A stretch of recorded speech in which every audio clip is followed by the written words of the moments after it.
and welcome back, and welcome to season 2 of the podcast. I am so glad to have you here, and I do hope that you had a wonderful holiday break.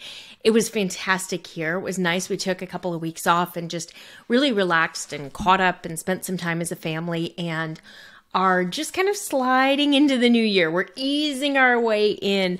School doesn't officially start back for my son until next week, so I'm still off this week, but I wanted to get you started with new episodes for season 2 of the podcast, which you'll notice has a new name as well, because I know many of you are back to work this week and excited to get moving. So first off, I want to talk about some changes that are coming that are really exciting that I think are going to benefit you immensely. As you notice, the podcast does have a new name. I'm no longer just really niched down into SEO, search engine optimization. What I'm doing is teaching you all about organic marketing. So I've actually niched out just a little bit to really help you understand how to grow your business using all these channels together. So I've been in marketing for 20 some years now. I've got an MBA. I've run marketing teams. I've been marketing director. I've been senior director of SEO and content. I've done all sorts of things over the years. What I really want to do now is be able to help you to learn how to put together that sales funnel for your online or brick and mortar business. So if you are trying to figure out how to put together the sales funnel, how to move your customers from prospects and potential website visitors into actual purchasers, that's what we're going to be talking about. We're going to talk about how we can use SEO, our search engine optimization, our content marketing, so our blog or our podcast, email marketing, all of it working together across channels to really put together one great cohesive marketing plan that's going to help you. We're also going to be talking about how we can use data and how we can interpret the data to better understand what's happening in our businesses so that we can make strategic decisions from a marketing perspective. So stay tuned. There are some really exciting things coming this year from Etched Marketing. By the end of the year, you will have a full online marketing funnel suite of courses available to you that'll walk you through marketing strategy, how to really identify your ideal customer, how to set goals, how to prioritize, how to price your products, how to do competitive research. Then we'll move into our SEO and our content marketing, and we'll get our website set up, having the right content on them and making sure that we're doing the things so we can get found on Google. Then we're going to talk about how we can use a podcast as well to really grow our audience along with our blog and the synergy between the two. Then we're going to talk about email marketing and how we can build that all-important email list and how you can use all the same content across all the different channels, just customized and tweaked a little bit to make sure that we are helping you reach those touch points across all the different channels where your ideal customer spends time. So I'm super excited about this change and being able to teach you even more about marketing. I also have a new Google Doc that you can fill out if you have questions or things that you would love to see me answer in the podcast. Go to that Google form. I'll put it in the show notes. Do me a favor. Let me know what questions you have about SEO, content marketing, blogging, your ideal customers, setting goals, creating a marketing plan, building your email list. All of it is stuff that we're going to start talking about more here this coming year. So make sure you let me know what questions you have so that I can answer them for you.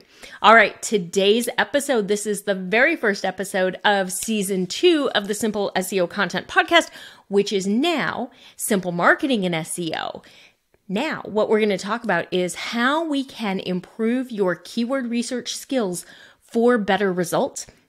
And I want you to understand that this is going to go across multiple channels. This is not just from an SEO perspective anymore.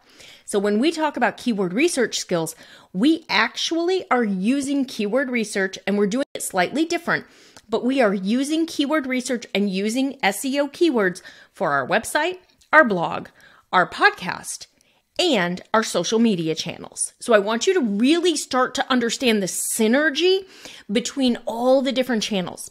So what I really want you to understand first and foremost is that we have to choose different keywords for each of the platforms because what we're going after is slightly different on each one. So let's start at the beginning with our website and our blog. So from an SEO perspective for Google, so we're going to say Google SEO.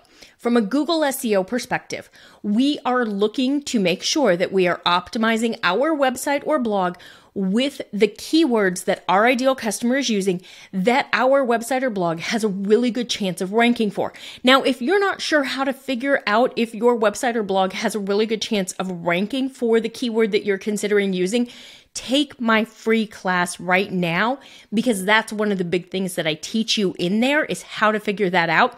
You can register for that at the link in the show notes on the freebies page or just etchmarketing.com/freebies. That class is available on demand. You'll be able to take it today and learn that right away. So what we're looking for is a keyword that our ideal customer is using that doesn't have a ton of competition because most of us are fairly small, not super authoritative websites in Google's eyes that we have a good chance of ranking for. So what you're going to want to do generally is look for a smaller keyword, something with a little less search volume. What you're going to want to do is think about your customer and what they might be searching for related to the content piece that you're thinking about developing. And I want you to start, rethink your process here. I want you to actually move your keyword research ahead of your content development. So I want you to improve your keyword research skills and really hone in on them and figure out what keywords should I use and then create your content based on that. So write a title using the keyword that you have selected ahead of time. So you're going to want to look for a keyword that you have a good chance of ranking for. You're going to want to make sure it's one that your ideal customer is using. You can use whatever keyword research tool you want. You can use the Google AdWords tool, Keyword Planner, which is inside the AdWords tool. So it's ads.google.com. It's free. The challenge there is you do have to set up an ad before you can get access to it. You do have to put in your credit card information, all of that. That is a concern for many people. What I tell you is just make sure that you have that ad turned off so that you are not being charged for an ad that you really don't want to run. So that's the first one you can use. You can also use keywords everywhere. You can use Uber Suggest. You can use Moz. You can use SEMrush. There are a bunch of them. Small SEO tools. Some are free. Some are paid. What I want you to look for is what do you feel the most comfortable using? Where do you get the best information? The reality is they should all have the same data because they should all have Google's data. So whichever tool you use, you should get the same data from one to another. Some of them will give you a little more information. Maybe they'll give you a competitiveness score, something like that. In Google, in the Keyword Planner, the keyword tool, it's going to give you a competitiveness score, but that competitiveness score is actually based on paid search ad competitiveness versus organic competitiveness. However, it's going to be about the same because in my experience doing this for 20 some years, if a company is willing to bid on it from a paid perspective, they're also doing SEO on that keyword. They're also trying to rank for it. So if Google Keyword Planner tells you it's a highly competitive keyword, it's probably not one that you're going to rank for. You want to look for something that is low or medium. Generally, low is going to be best. What you can do is go over to Google, open an incognito browser window, search for the keyword that you're thinking about using and see who's ranking on page 1 towards the top of the page, because you need to be as similar to those sites as possible. So if you get in there and those are really big, super competitive, authoritative, big brands, things like that, you're just not on the right track and you want to look for something else. So improve your skills by practicing.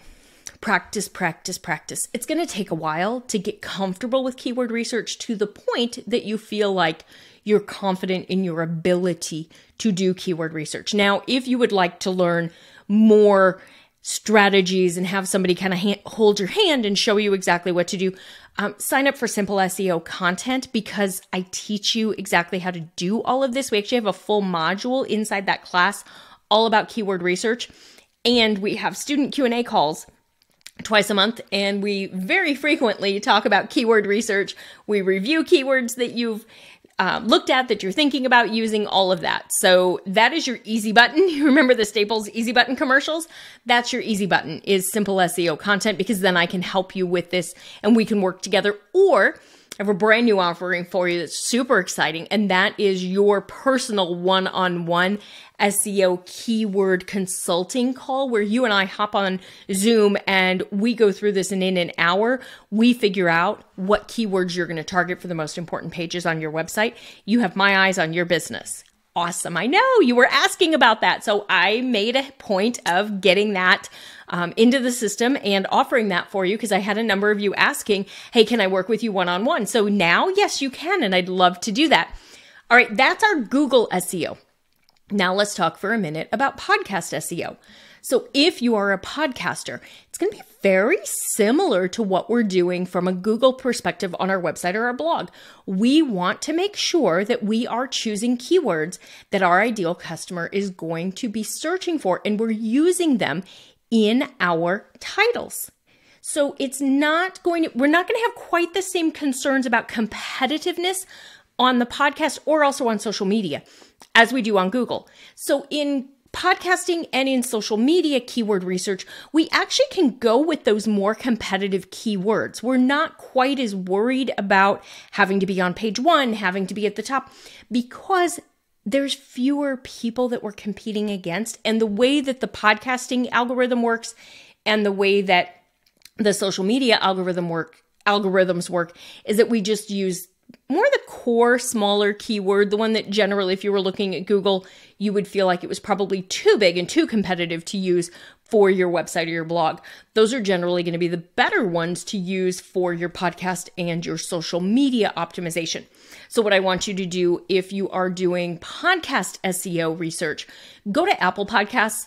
When we talk about podcasts, Apple Podcast is the main one that we want to look at, because Apple has the lion's share of the search and the podcast downloads and the podcast listens, the same way that Google does when we talk about search engines.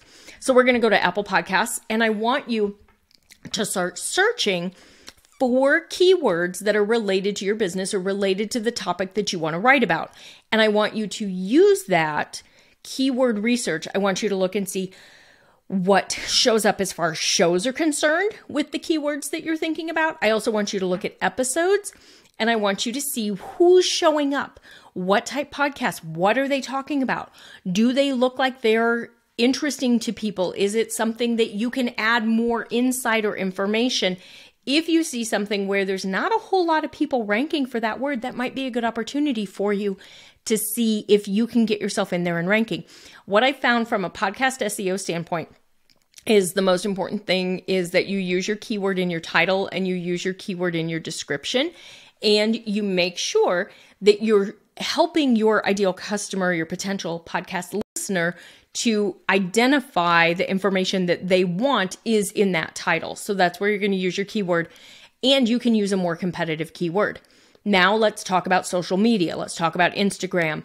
Instagram hashtags are going to include keywords. You also, talking about Instagram, we want to use keywords in our name or in our bio area. And again, these are going to be bigger, more competitive keywords. These are going to be keywords that we maybe wouldn't be able to rank for on Google. So for me, maybe I would want to use SEO coach, or I would want to use SEO or SEO keywords, things like that on Instagram that maybe I wouldn't be able to rank as easily for on Google, because there's so much more competition on Google. So there's still competition on Instagram, and there's still competition in podcasts, but the way that we select our keywords is slightly different. It's going to be the same for YouTube. Now for YouTube, and let's also talk Pinterest. YouTube and Pinterest, I want you to go to both of those platforms, and I want you to search again with the keywords that you have in mind. And I want you to see what's showing up. Are these potential keywords that could be really good for you? If you're on YouTube, I like to use either Keywords Everywhere for YouTube keyword research or TubeBuddy. I use both. Those will help you. And what you want to do is just kind of start with, what is the keyword that I'm thinking about using? And then it's going to be similar to your optimization for your website. You're going to use your keyword in your title. You're going to make sure you use it in your video name. You're going to use it in your description, etc. But your keyword selection is going to be slightly different. Now, across all these different platforms, you're going to use the same piece of content.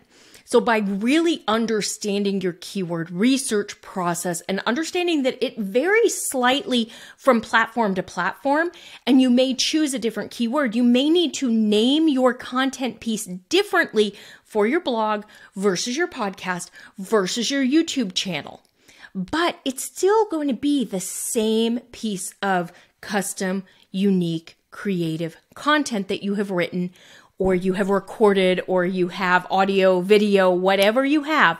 You should be sharing your content in multiple places. This is what we talk about when we talk about cross-channel marketing. We want to have our message across multiple marketing channels, okay? So hopefully this makes sense. What I want you to understand is all the different things that we can do with it, and that by understanding and getting better at keyword research, you will be better able to identify the keywords that you want to target, knowing and understanding that they are different from one platform to another. And then you want to follow the SEO best practices for each of those platforms. So for Google SEO, take my SEO class. You can get to it on my website. That's going to walk you through exactly what to do for your website and your blog. Okay, that'll get you started there. Pinterest, you're going to do your research. I don't have Pinterest SEO best practices to share with you right now.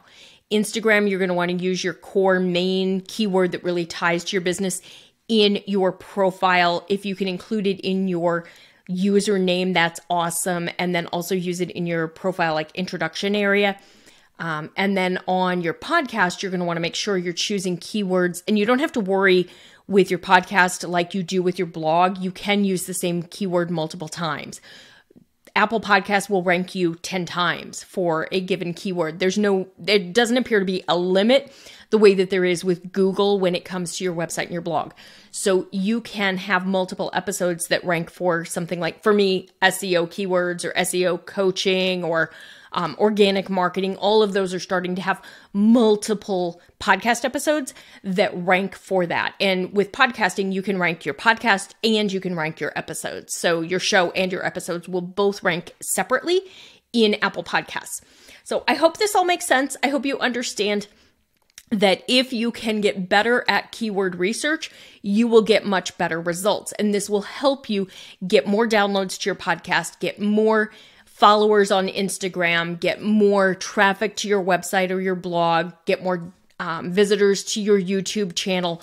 Make sure that everything that you're putting out there has an email opt-in on it so that you can grow your email list, so that you have people to nurture and send this content out to, and make sure that you are nurturing them and you are sending an email each week with your new piece of content, whichever version of it you want to send out, or do like I do and give them links to the different formats. So if you're on my email list, you know that you get an email each week that includes a link to the blog post, a link to the podcast, and a link to the YouTube channel, because I know people like to consume content in different ways and different formats. So I try to give you the same base core message, even if it has a slightly different title from an SEO standpoint, in whatever format you want. And I want you to do the same thing. That way you're helping to reach your audience with your message where they want to consume your message. And we're going to talk more about that